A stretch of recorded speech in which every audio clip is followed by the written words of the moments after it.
Good morning, everyone. We are continuing here in the Psukim of Bitachon. Today is Tehillim Lamed Aleph 31 Tezvah 15. Va'ani alecha v'tachti Hashem. As for me, I trusted in you, Hashem.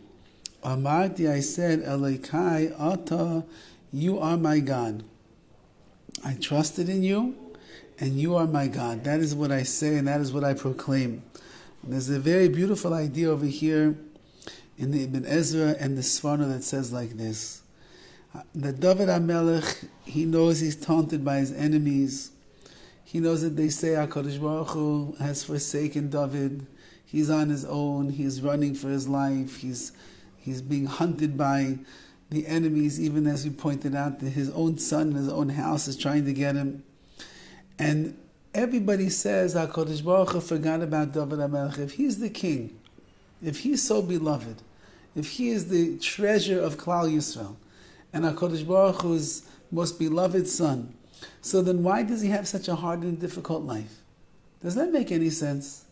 You have a child, you love the child, you adore the child, you embrace the child, you dream about this child.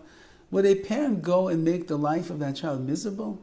Would he inflict pain on the child? Would he hurt the child? Would he make their lives painful and arduous? Would he throw challenges into the way of the child just to make them frustrated and flabbergasted? No parent would do such a thing. So the enemies of Dovid HaMelech say, if you are the Ben Yachid of HaKadosh Baruch Hu, the beloved son of Hashem, and he chose you to be the king, and he chose you over all of your brothers, and he's imbued within you a neshama tahara, such a lofty and a gigantic soul that you could accomplish and you could achieve and you could cling to the ways of the Rabbi Shalom and his Shechina. So then why would HaKadosh Baruch Hu make your life so hard? Why would you live worse off than everybody else that there is in the world, constantly on the run, being pursued and chased down by enemies, the physical, the spiritual, the emotional? Why? So Dovid HaMelech says, I know that's what you think. And I know that you look down on my God, and you look down on me because you think that if I'm the treasured one, so then why should all these terrible things be happening to me? However, Rabbi Shalom, I want you to know that my trust and my faith in you has not wavered a drop, not a bit. On the other hand, I proclaim, Elokai ata, you are my God. Specifically, because you are my God, that is why you are putting me through all these things. It's for my benefit, it's for my goodness, like we say, Kol Dovid Rachmana L'Tav. Everything HaKadosh Baruch Hu does is all for the good. It makes me who I am. It forces me to go deeper into my own spiritual arsenal of strength and of power and pull out the koichas, the potential that never was brought out into this world before. It allows me to adjust and look at things differently. I daven harder, I learn more, I do more mitzvahs, I get more schusim. So I know, Hashem, everything that you put me through is because Elokai ata. And then Dovid HaMelech concludes over here, as Rashi points out, that since that I went through so many hardships, and I had to deal with so many nisyonis, so many challenges, and yet you see that time after time HaKadosh Baruch Hu came to my aid and he redeemed me and he rescued me.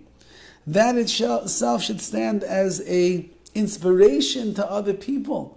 When they realize that as much as Dovid HaMelech went through in his life, HaKadosh Baruch Hu was always there, never left him, then anybody in any situation that they will find themselves in, nobody has it as bad as Dovid HaMelech. They have to trust in HaKadosh Baruch Hu and believe in Hashem that He's going to bring the salvation as well. And therefore the Sforno writes that no matter how long the person suffers, no matter how much they have to go through, no matter how difficult life is for them, never be misyayesh, never despair, you never give up hope, even if the suffering is lasting for very long.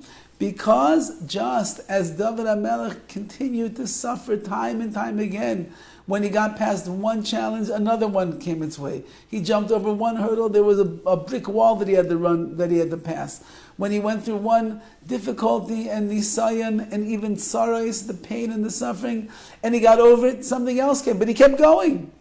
And therefore every single person in their own life, in their own way, with the own hand of that HaKadosh Baruch has dealt them, with whatever nisyonos, whatever challenges and tests a person has to go through. Don't give up on HaKadosh Baruch Hu. He didn't give up on you. And if Dovid HaMelech can make it through all of this, who went through much, much more suffering than any of us ever will in our entire lifetime, so then we certainly can make it through the challenges and the vicissitudes of life. And in that zechus, it will strengthen us in our emunah, in our bitachon, and others will take an example from us as well, that that's the way that a Jew lives a life of true bitachon. Have a wonderful day.